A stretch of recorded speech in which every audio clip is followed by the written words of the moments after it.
আসসালামু আলাইকুম। এখন দেখবেন সংবাদ শিরোনাম।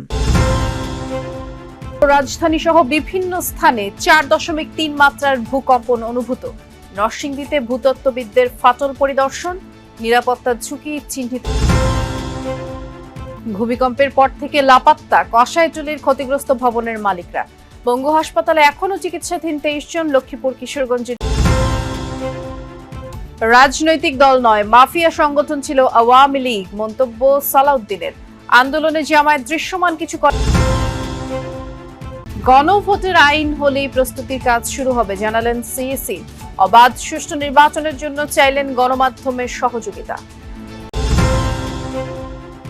এতক্ষণ দেখছিলেন সংবাদ শিরোনাম, এখন দেখবেন বিস্তারিত। শুক্রবারের শক্তিশালী কম্পনের পর আবারও রাজধানী সহ বিভিন্ন স্থানে ভূমিকম্প।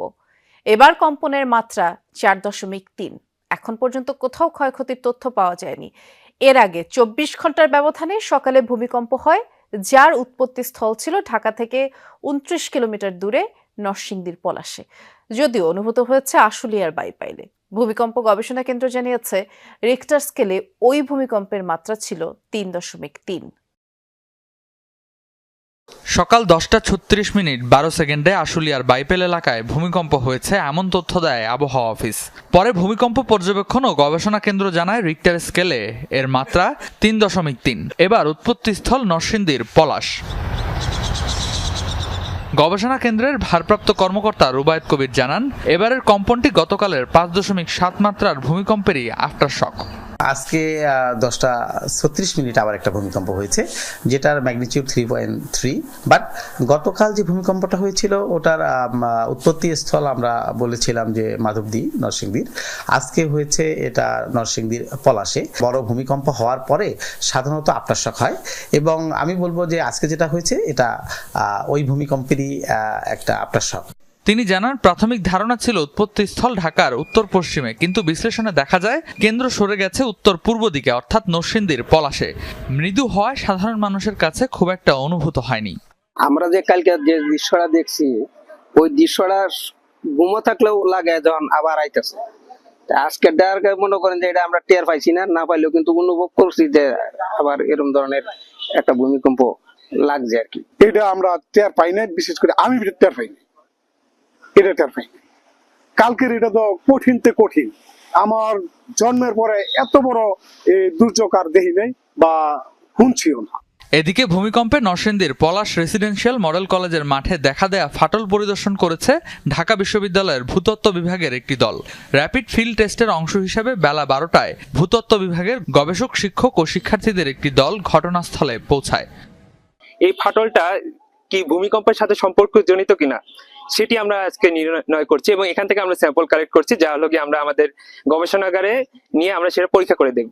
এই ভূকম্পনের কারণে যে নিদর্শনগুলা আমরা কাজে লাগাই সেগুলোকে সংগ্রহ করার জন্য, অ্যাকচুয়ালি এটা উপাত্ত সংগ্রহের কাজে আমরা আসছি। এই আবহাওয়াবিদের মতে, একটি বড় ভূমিকম্প হলে পরবর্তী কয়েক ঘন্টা বা কয়েকদিন ধরে এ ধরনের মৃদু কম্পন অব্যাহত থাকতে পারে, আর এই ধারাবাহিকতা ভবিষ্যতের সম্ভাব্য ঝুঁকির দিকেও ইঙ্গিত করে। বড় ভূমিকম্পের আশঙ্কা জনমনে বাড়াচ্ছে উদ্বেগ, উৎকণ্ঠা। বৃষ্টি, আমি রয়েছি নরসিংদীর পৌর শহরে রয়েছি। তো এখানে আজকে এলাকাবাসীর সাথে কথা বলে যেটা জানতে পেরেছি যে আসলে ঠিক সন্ধ্যা 6:05 ভূকম্পন অনুভূত হয়েছে, এবং এই ভূমিকম্পের তীব্রতা কতটুকু ছিল আসলে সেই আবহাওয়া অধিদপ্তর নরসিংদীতে রয়েছে, কিন্তু রেক্টার স্কেল মাপার মতো সেই যন্ত্র তাদের নেই, যার কারণে আমরা নরসিংদীবাসী হিসেবে আসলে সেটা জানতে পারিনি। আর পাশাপাশি হচ্ছে যে আপনাকে জানিয়ে রাখি বৃষ্টি, যে আজকে সকালে কিন্তু নরসিংদীর পলাশেও ভূমিকম্পের উৎপত্তি হয়েছিল, কিন্তু সেটা কারণে সেখানে সেই পলাশবাসী কিন্তু সেটারও সেই ভূমিকম্পের অনুভূতিটা টের পায়নি। কিন্তু আজকে নরসিংদী শহরে যে সন্ধ্যা 6:05 যেটা হয়েছে, সেটাতে কিন্তু নরসিংদীবাসী আতঙ্কিত হয়ে অনেকেই ঘর ছেড়ে নিচে চলে আসছে। তো এই বিষয়ে আমি একজন প্রত্যক্ষদর্শীর সাথে কথা বলতে চাচ্ছিলাম যে আসলে আজকে তো হঠাৎ করে আবারও দ্বিতীয় দফায় ভূমিকম্প হলো, তো সেটাতে আসলে কি দেখতে পেয়েছেন?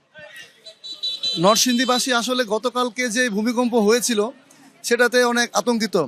ইতিমধ্যে আমাদের এখানে 4 থেকে 5 জন মানুষ নিহত হয়েছেন।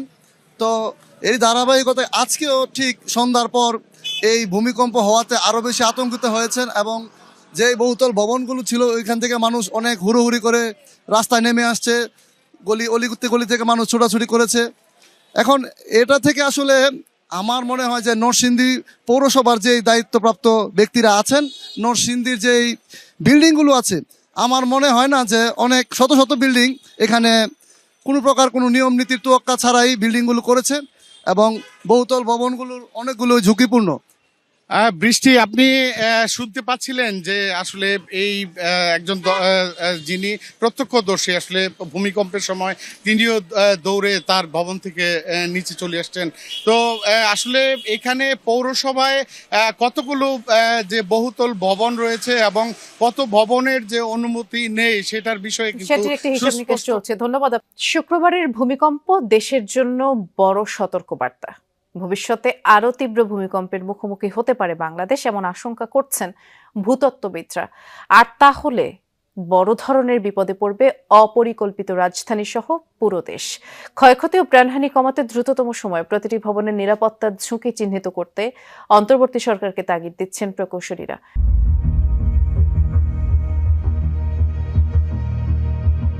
শুক্রবার সকাল 10:38। কেউ কাজে, আবার ছুটির দিন হওয়ায় অনেকেই ছিলেন বাসাবাড়িতেই। হঠাৎ কেঁপে উঠল পুরো দেশ। 21 নভেম্বর 2025 ভূমিকম্পে প্রাণ গেল অন্তত 10 জন মানুষের। এখনো আহত 6 শতাধিক মানুষ। বন্ধ হয়ে গিয়েছিল তৎক্ষণাৎ ঘোড়াশাল সহ অন্তত 7টি বিদ্যুৎ কেন্দ্র। এমনকি সর্বাধুনিক মেট্রো রেলেরও 6টি স্টেশন অল্প বিস্তর ক্ষতিগ্রস্ত। দিন পেরুলেও ভূমিকম্পের সেই ভয় আতঙ্ক কাটেনি ঢাকাবাসীর। অনেকেই বলছেন জীবনে এমন পরিস্থিতির মুখোমুখি হননি। আগামীতে কি হবে সেই ভাবনাও উদ্বেগ বাড়াচ্ছে তাদের। আমাদের ঘরের দেওয়াল ফাইটে গেছে, আবার অনেক জিনিসপত্র অনেক নষ্ট হয়ে গেছে। মাইল্ড টাইপের ভূমিকম্প ছিল, তাতেই 10 জন মারা গেছে।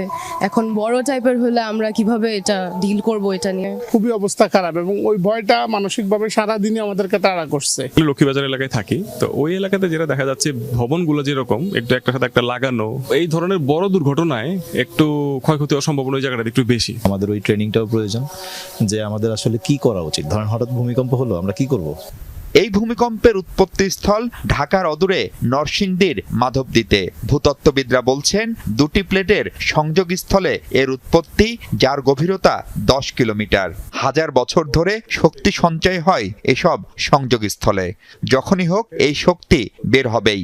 এই সাবডাকশন জোন 8.2 থেকে 9 শক্তি সম্পূর্ণ ভূমিকম্পের শক্তি এখানে জমা হয়ে আছে। সেটারই গতকালকে আমরা দেখলাম যে তার ছোট্ট একটা সেগমেন্টে খুলে গেল। এই যেটা আটকে ছিল এটা আনলকড হয়ে